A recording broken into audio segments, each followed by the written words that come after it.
이 예수 사랑의 삶을 본받는 삶을 2절에서 뭐라고 설명하느냐?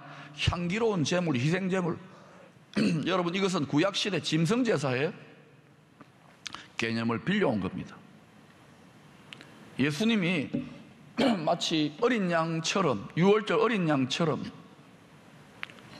하나님이 희생제물, 생명을 바쳐 피 흘려버려가지고 희생제물, 향기로운 제물이 되었어요. 구약제사를 예수님이, 하나님의 아들, 하나님이 영원한 제사를 드려버리신 거예요. 그런데 이 희생제물, 향기로운 제물, 하나님이 받을 만한 향기로운 제물은, 제사는 뭐냐? 그 핵심은 죽여서 드리는 것이고, 그리고 순결하고 깨끗한 제물을 죽여서 드려야 돼요. 다시 말하면 죄가 없고 흠이 없어야 돼요. 예수님 희생제물의 삶을 본받는다. 희생제물적인, 희생적 사랑의 삶, sacrificial loving life, 그것을 본받으려고 하는 사람, 그것도 자원하여 본받으려고 하는 사람은 어떻게 살아야 되느냐? 순결하고 흠이 없이 살아야 돼요. 그런데 예나 지금이나 당시 에베소 사회도 마찬가지고 오늘날도 마찬가지고 앞으로도 마찬가지입니다. 죄인 되었고 죄가 만연한 세상은요, 예수님이 2000년 전에 말했잖아요. 악하고 음란한 세대예요. 오늘날은 2000년이나 흘렀고 이 세상이 발전하고 진화하니까 악하지 않지요? 깨끗하지요? 거룩하지요? 첨단 과학 문명이 아무리 앞서가더라도 불변하는 진리가 하나 있는데, 하나님은 하나님이고 죄인은 죄인인 거예요.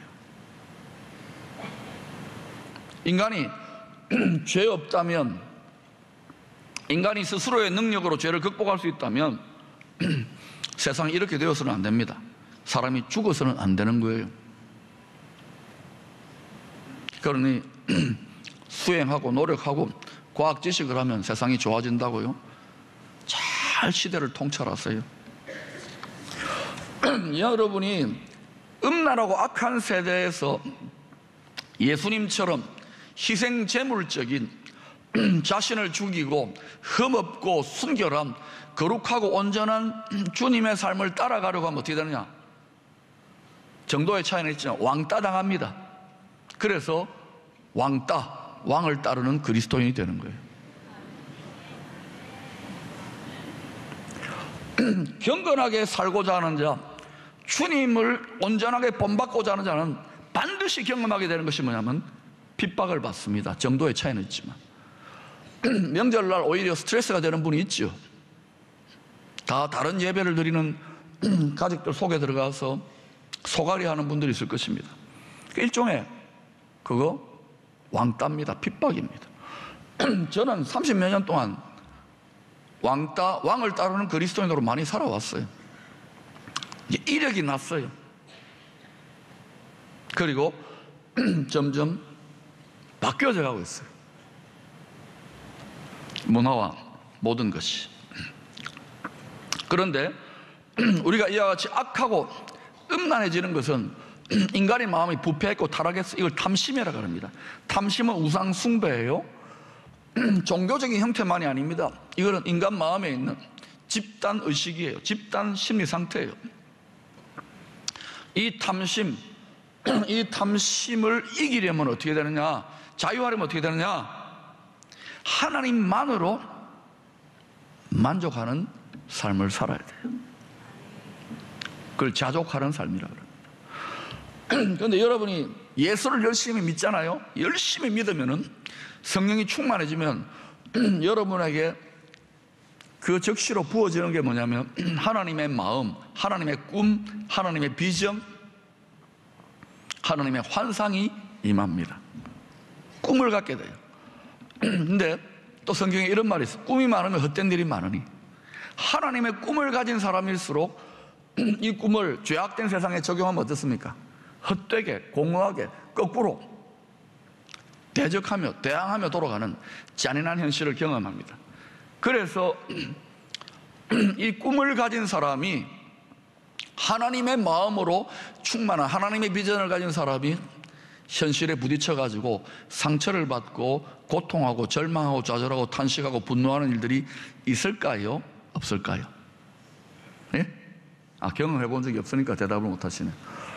저는 엄청나게 많이 경험합니다. 하나님이 큰 꿈을 주셔요. 일본의 1300만 크리스찬들, 사무라이와 같은 예수 쇼군을 믿는 사무라이 같은 1300만의 크리스찬을 일으키죠. 그런데 현실을 딱 적용하면 어때요? 현실은 요동도 안 합니다. 민족과 열방을 축복하는 새로운 기준을 세우자. 현실은 요동도 안 합니다. 현실은 우리를 비웃습니다. 하나님의 꿈을 비웃습니다. 그때 마음 지키기가 어려울 거예요. 그리고 어때요? 조용히 그냥 기가 죽어버립니다. 그러면 안 돼요. 그때는 어떻게 해야 되느냐? 꿈을 포기하세요. 그 꿈이 이루어져야지만이 내가 만족한다는 그런 방식의 심리 상태를 내려놓으세요. 꿈 안 이루어도 좋아. 대신에 꿈을 내려놓고 뭘 잡으면 됩니까? 하나님을 잡아요. 하나님의 꿈이지만, 제가 이런 마음을 많이 겪어보니까 하나님의 꿈이지만 꿈 내려놓고 하나님 붙잡으면 돼요. 그러면 행복하고 노래하고 찬송하고 믿음을 지킬 수 있을까요? 있습니다. 하박국 선지자가 대표적인 사람입니다. 하박국은 약속만 받았고 꿈만 받았어요. 구약시대 선지자 이사야, 에스겔, 예레미야 꿈만 받았습니다. 약속만 받았습니다. 비전만 받았습니다. 그거 보세요. 얼마나 앞서 나가는지. 21세기도 아니고 언제쯤 역사의 끝에 하나님 나라를 꿈꿔요. 예수님 다시 오시는 그 엄청난 영광의 나라를 꿈꿔요. 현실은 잔인하고 비참한 포로로 끌려갔잖아요. 나라가 망합니다. 그 꿈이 이루어지기를 기도하지만 응답도 안 돼요. 그럼 그 사람 마음에 일어나는, 예레미야만 불같이 일어나는 그 마음은 미친놈입니까? 정신병자입니까? 아닙니다. 하나님의 마음 맞습니다. 그런데 불만과 불평과 좌절, 하박국이 말해서 어찌하여 하나님, 어떻게 하나님 이럴 수가 있습니까? 어떻게 하나님의 꿈을 품었는데 전지전능한 하나님 왜 이렇게 무력한 것 같고. 그런데 하박국이 씨름하다가 믿음의 도가 통합니다. 그 꿈, 하나님 비전의 성취는 하나님이 때가 되면 하신다고. 내 때는 아닌가 보지 하고 꿈을 붙잡는 것이 무엇을 붙잡습니까? 하나님을 붙잡아요.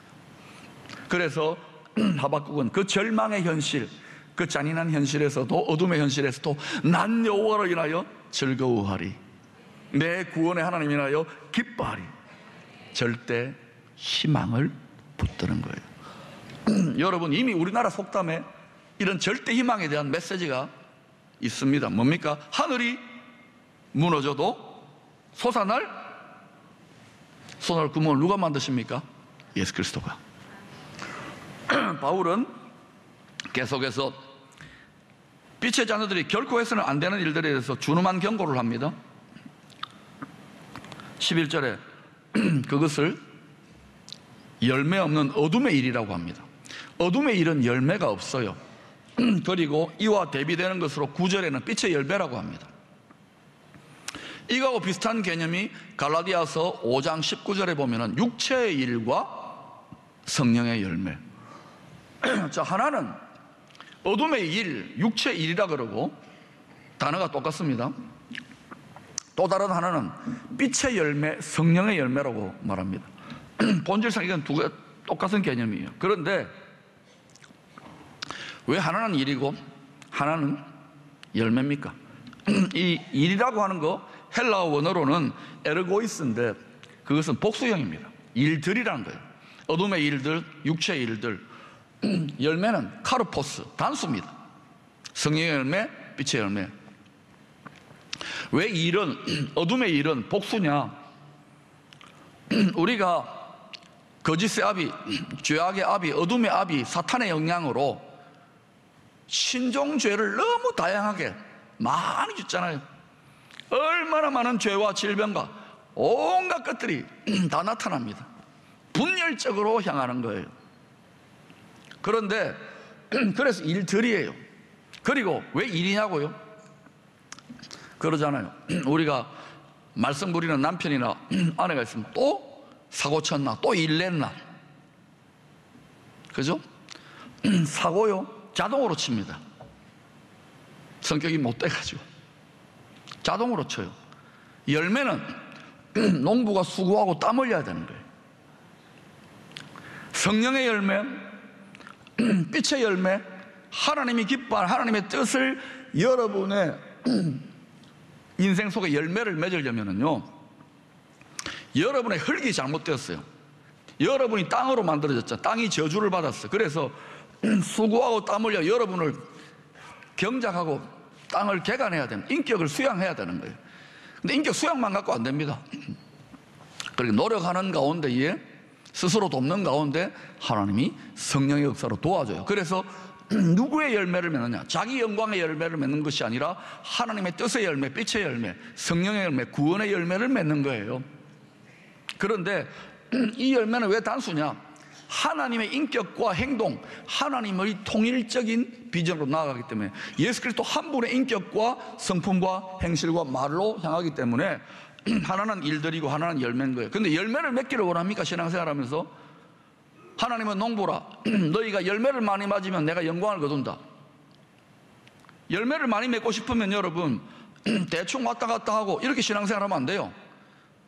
농부가, 비즈니스가, 사업가가 얼마나 열심히 일합니까? 정주영 회장, 박효준 회장, 이 포스코를 일으켰던 포스코의 1등 봉신들, 우리 장로님들 많잖아요.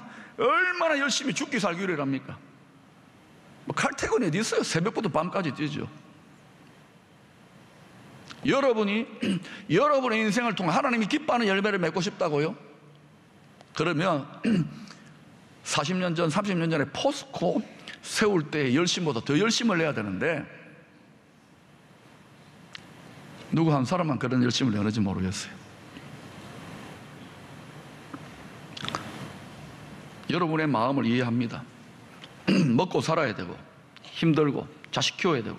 그러나 여러분 잘 기억하세요. 하나님 아버지의 뜻을 공경하고 그 말씀대로 순종하면 천대까지 은혜를 베푼다. 영원토록 복 주시고 잘 되게 한다는 거예요. 원리는 간단한데, 그 말을 믿고 그 말에 생을 걸고 전심전력하여 수고하고 애쓰며 땀 흘리고 농사를 짓지 않는 거예요. 그러니까 여러분의 신앙의 열매, 여러분 인생을 향한 하나님의 선하시고 기뻐하신 온전한 뜻의 열매, 한국교회의 열매, 기쁨의 교회 열매가 부족한 거 아니냐 이거예요. 하나님이 말하지만 말 안 듣잖아요. 편하면은 좋은 것 같지만 열매는 땀 흘리고 수고해야 맺히도록 하나님 그렇게 타락한 세상, 타락한 죄인된 속성을 가진 우리들에게 그렇게 설계해 놓으셨어요. 그렇게 법을 정해 놓으신 거예요. 하나님이 그렇게 하셨으니까 여러분 하나님께 대들지 마세요. 그런데 어둠의 일들의 대표적인 것이 5절에 보니까 음행하는 자, 더러운 자, 탐하는 자입니다. 5절, 6절, 7절에서 이런 음행하는 자, 여러분 음행을 하면서 예사로 포르노 TV 보고 음란 영상 보고 예사로 잘못된 부정적인 관계를 갖고 이러면서 여러분 교회 나와서 예배드리고 연보하고 봉사하면 하나님 면죄부를 주겠지, 그런 거 없습니다. 사람은 속일지 몰라도 하나님은 속일 수 없어요. 빨리 돌이키세요. 음행하는 자, 더러운 자, 더러운 짓거리 하면 안 됩니다. 탐하는 자, 무엇을 탐합니까? 색을 탐하고 도박을 탐하고 돈을 탐하고 권력을 탐하고 우상 숭배하는 자, 이런 사람들을 5절에 뭐라고 합니까? 하나님의 유업을 기업으로 받을 수 없다. 다시 말하면 천국에 못 간다는 거예요. 반드시 들어가야 할 나라가 천국인데, 아니 목사님 믿으면 천국 간다면서요. 하나님께 물어보세요.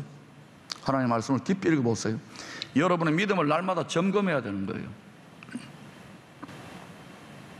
또 6절에는 헛된 말로 속임수 쓰지 못하게 하라. 속임수, 속이는 속여요. 잘못된 가르침, 철학, 사상들이 속여요. 진리가 아닌데 가짜인데 가짜 진리들이 판을 쳐요. 가짜 뉴스들이 판을 치듯이. 분별할 수 있어야 돼요. 또 7절에는 뭐라고 합니까? 그러므로 그들과 함께하는 자가 되지 말라. 왜요? 하나님의 진노가 불순종의 아들들에게 나타나기 때문에. 왜 하나님은 진노하시느냐? 사랑만 하는 것이 아니라 공의의 하나님이시기 때문에. 어떻게 하나님 사랑이신데 진노하시느냐고? 여러분, 누군가를 뜨겁게 사랑하는데 이 사람이 바람을 피워. 그럼 여러분, 아무런 마음에 질투도 없고 분노도 안 난다. 그거 사랑 아닙니다. 사랑은 그런 거예요. 그래서 하나님은 사랑하시기 때문에 공의로운 분노가 있는 거예요. 그런 짓 하면 진노가 임합니다. 천국에 못 간다는 거예요. 9절에 보니까 빛의 열매는 음행과 더러움과 탐욕과 우상숭배지만 대조적으로 9절에 착함과 의로움과 진실함이 빛의 열매라고 합니다.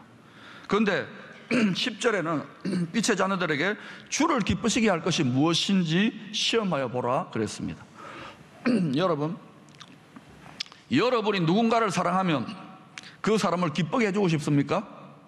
맞습니까? 자, 여러분의 처녀 총각 시절로 돌아가 보십시다. 이 사람의 마음을 얻고 싶어요. 기쁘게 하고 싶어요. 호감을 좋아하는 기쁜 감정을 얻고 싶어요. 그래서 어때요? 선물 공세를 막 합니다. 이게 대체로 어때요? 마음에 안 드는 선물이지만 상대방이 마음에 드니까, 상대방이 좋으니까 그 선물도 좋다 그러잖아요. 저는 외국 같은 데 가거나 어디 가가지고 쇼핑해가지고 나로서는 야심차게 준비한 선물을 딱 갖다 주면 이런 거 말라고 사왔어요. 딱 한 번 제가 한번 칭찬받은 적이 있습니다. 딱 한 번. 잘하였도다 착하고 충성된 종아. 여러분, 사랑하는 사람이 무엇을 기뻐하는지를 잘 몰라요. 지식에 기초한 사랑, 지혜에 기초한 사랑을 못하는 거예요. 이런 말하는 저도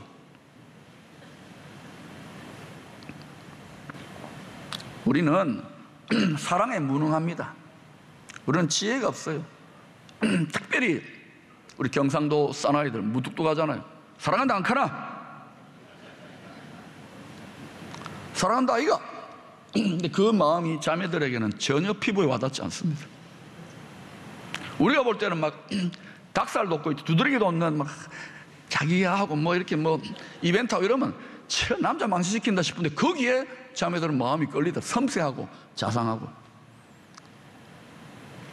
난 그게 별로 닭살 돋는 사람 같은데 그런 거 좋아해요. 그러니까 상대방이 좋아하면 여러분 닭살 돋더라도 하세요. 또 남자들은 여러분의 아내나 또 이성 남자친구나 남편은 뭘 좋아하는지를 알아야 돼요. 뭘 기뻐하는지 알아야 돼요. 그런데 또 여자들은 또 자기 방식으로 남자가 사랑한다 안 카나? 그러면 고맙다 나도 안 카나? 이렇게 해줘야 남자들이 좋아합니다. 그런데 자기 방식으로 사랑하니까 이게 전쟁이 이만저만. 그래서 사랑과 전쟁이에요. 여러분, 그래서 뭐라고 합니까?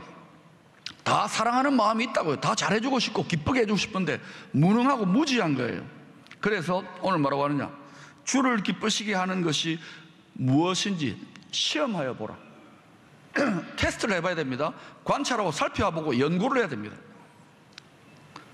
사람의 마음을 얻고자 외교관계를, 우리 이제 대통령께서 미국 대통령 만나러 간다면서요? 그러면 이 사람 마음을 얻어야 될 거 아닙니까? 트럼프를 기쁘게 할 게 뭔지 그 마음을 얻어야 된다. 외교도 그런데 부부관계도 그렇고 이성친구관계도 그래요. 목사도 마찬가지입니다. 설교에서 성도들의 마음을 얻어야 될 거 아닙니까? 이 연구가 복잡한 거예요. 난 하나님 마음으로 막 이야기하면 성도들 어때요? 목사님 우리 입장 돼 보세요. 그게 쉬운지. 생명을 다한다고요. 니나 해라. 그래서 여러분 연구를 해야 돼요. 그러나 명심하세요. 우리가 가장 잘 보여야 되는 대상, 안색을 살펴야 되는 대상, 진짜 기쁘시게 해드릴 분이 누굽니까? 하나님. 주 하나님을 기쁘시게 할 것이 무엇인지 시험해보라, 테스트해보라, 관찰해보라. 여러분, 하나님이 기뻐하시는 거 복잡한 것 같지만 어렵습니까? 어렵지 않습니까? 예, 아직도 소리가 좀 약해요. 하나님 기뻐하는 걸 히브리 11장 6절에 보니까 믿음이 없이는 기쁘시게 못하나니 하나님은 믿음을 보일 때 기뻐하십니다. 하나님을 사랑합니까? 하나님 사랑하세요? 믿음을 보이면 기뻐하세요. 특별히 언제? 도저히 믿을 수 없는데 믿고 신뢰할 때 하나님 크게 감동하세요. 아브라함은 바랄 수 없는 중에 믿었어요. 그래서 하나님이 너무너무 감동 먹어가지고 좋다, 너는 믿음의 조상 되라. 엄청난 축복을 받은 거예요. 그런데 보통 믿을 수 없는 상황이 되면은요, 아유, 하나님이 어디 있노? 그냥 신앙생활 이런 거지, 종교 생활이지, 이렇게 생각하는 거예요. 다 믿노라 하지만 믿는 것 같지 않아요. 여러분 물어보십시오. 아내를 사랑합니까? 아, 남편들 대답이 오늘 큰일 났어요. 이제 아버지를 사랑합니까? 제가 저희 아버지를 사랑합니다. 그런데 저희 아버지 때문에 내가 상처가 있습니까? 소가리를 한 적이 있을까요? 없어요, 없어요. 저희 아버지는 완벽하기 때문에 저희 아버지를 사랑합니다. 그런데 저희 아버지가 가장 기뻐할 때가 언제냐? 좀 고집스럽고 약점도 있지만, 내 마음에 안 드는 것도 있지만, 또 내가 그 아들인데, 그 닮은 게 또 내 앞에서 나타나는데, 그런데 제가 저희 아버지가 가장 기뻐할 때는 아들로서 아버지를 인정해드리고 믿어드릴 때. 남편을 사랑합니까? 남편을 믿으세요. 인간 안 된다고요? 근데 그 인간을 믿으세요. 자식이 여러분을 괴롭히고 힘들게 만듭니까? 이건 자식이 아니라 왼수다. 왼수를 믿으세요. 여러분, 우리가 하나님을 믿는 믿음보다도 하나님이 우리를 믿는 믿음을 여러분 아세요? 거룩한 성도다, 거룩한 나라다, 성도다. 거룩하기는 걔가 코가 거룩합니까? 그런데도 거룩하다. 우리가 하나님 믿는 것보다 하나님은 믿어요. 우리를 왜 죽기까지 사랑하니까. 사랑하면 믿어주세요. 사랑한다 그래서 믿지 않잖아. 불신하잖아. 불신하는데 믿지 않는데 어떻게 사랑이 흐릅니까? 사랑의 마음이. 여러분, 자기 자식 이름을 이어둠 박허감이라고 짓는 사람이 어디 있습니까?